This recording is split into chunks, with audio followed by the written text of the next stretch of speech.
Magnus, last tournament of the year, and next tournament is that we're going to cover is the London Chess Classic 2009.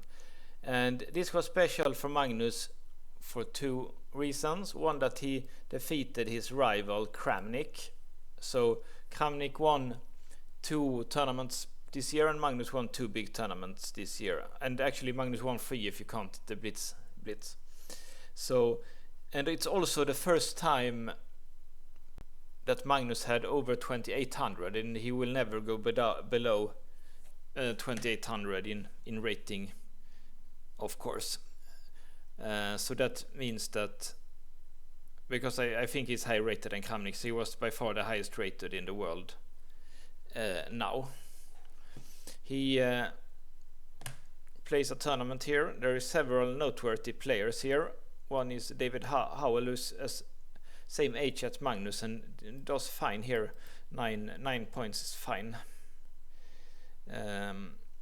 He's also quite young here, so he's also both of them 19. Both David and Magnus is 19, and of course Hikaru Nakamura, who's 3 years older than Magnus. He is also playing here. He didn't have such a good tournament, but he will become a very strong player. He will become a very, very strong player later.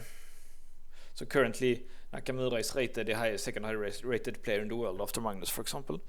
And we also have Nigel Short, who did a bad tournament here, but he got to play a world championship match against Kasparov. I think it was in 92 or something like that, so it was a long time ago. And this, I don't know this Chinese player, but we will look at one game from him later. But of course, let's start with the final of the tournament, which happens, you can see here, Magnus is 28-01 and Kramnik is 72. It was actually, they played like the final already in round 1. So let's see how this one went.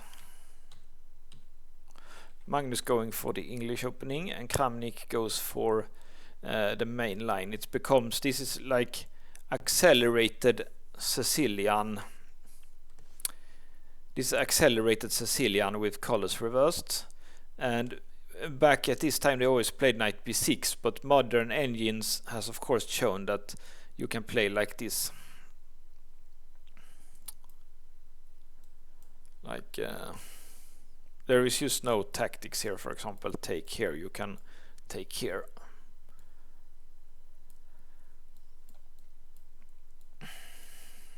And something like this keeps the balance for black. Also,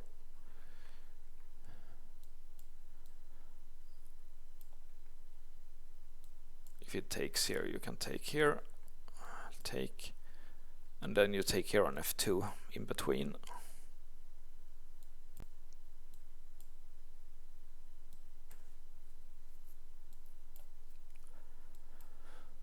So as long as you remember these lines, like it's this fine for black exchange up.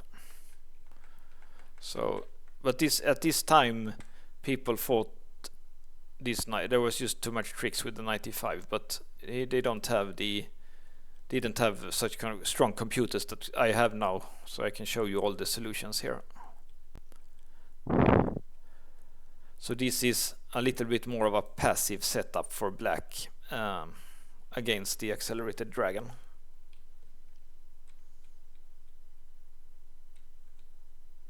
But of course it's a fine position. Computer thinks it's equal.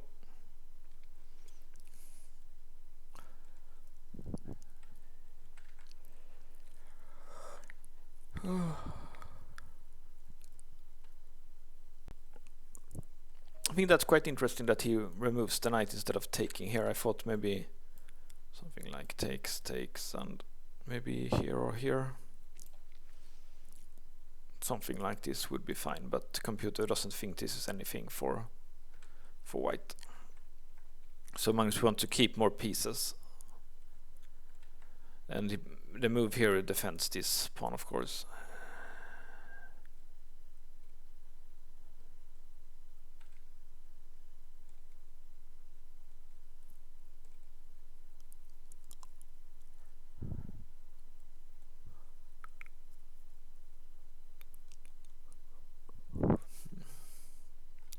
Yeah, Kramnik's latest move haven't been the best. He's going back here with the knight.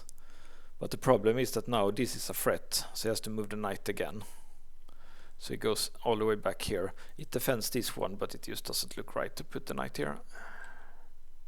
But the computer doesn't think it's so bad.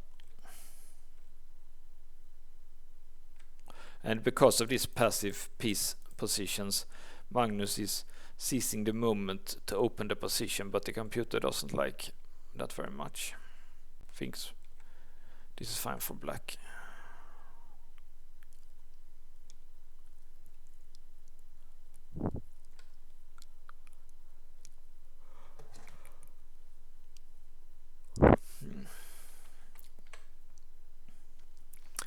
C6. The computer didn't like C6 so much.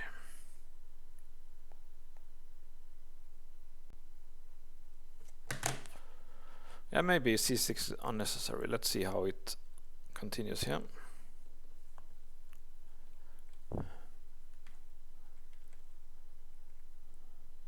An alternative is to go here. It's much safer here. That looks a little bit better because... But yeah, of course he wants to take this one, but it's not so bad with that blockader here. Yeah, he didn't have time to take the bishop anyway. Yeah, now he tries to save the knight by going like this.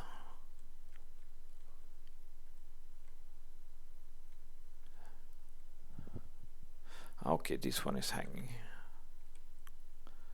Why can't it take? Okay, it's this.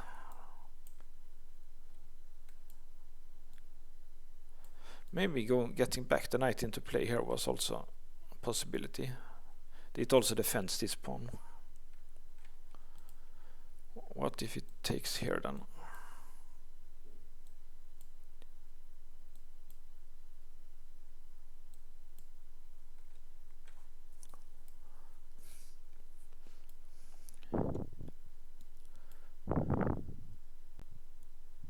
Looks like it worked. This worked tactically for black.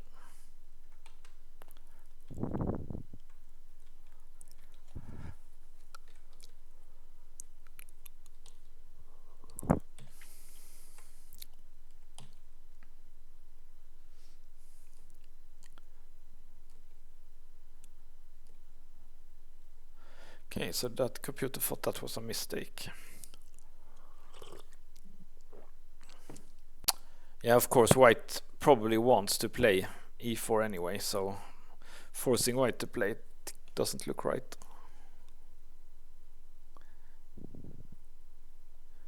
This one looks logical to try to get this knight into play.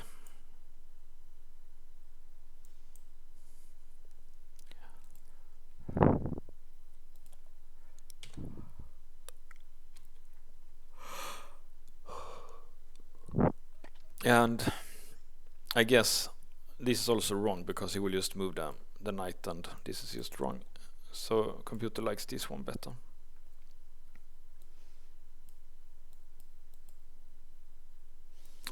Then maybe like this. Yeah, it's a bit better for white for sure.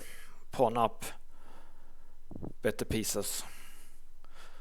But still, yeah, still some chances for black to defend.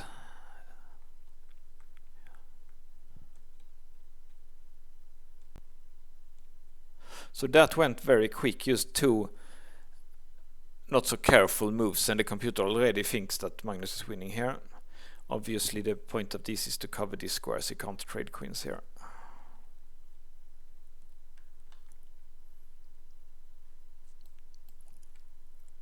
Okay, that's not possible because of f5.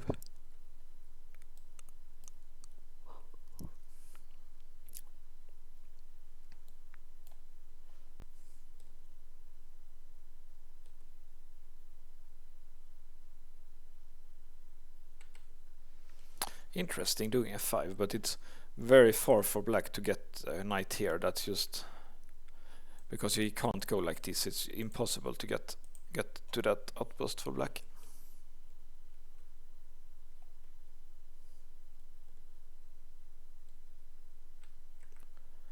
Okay, so this was the final mistake. he had to defend passively here. Let's see how Magnus finished the game off.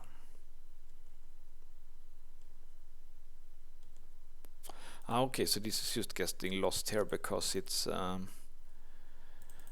doesn't have any place, and now the queen is pinned here.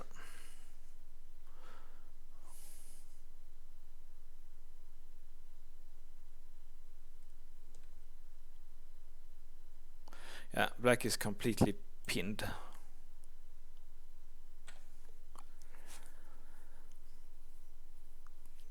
And I guess because black is pinned and white can start the counter attack, this one saves, like prevents a lot of checks, of course.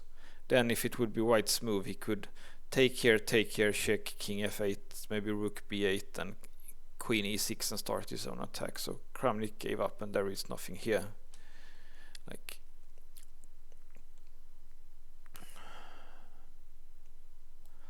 this looks normal, then this... Yeah, you can just take that knight, so you can't even do that.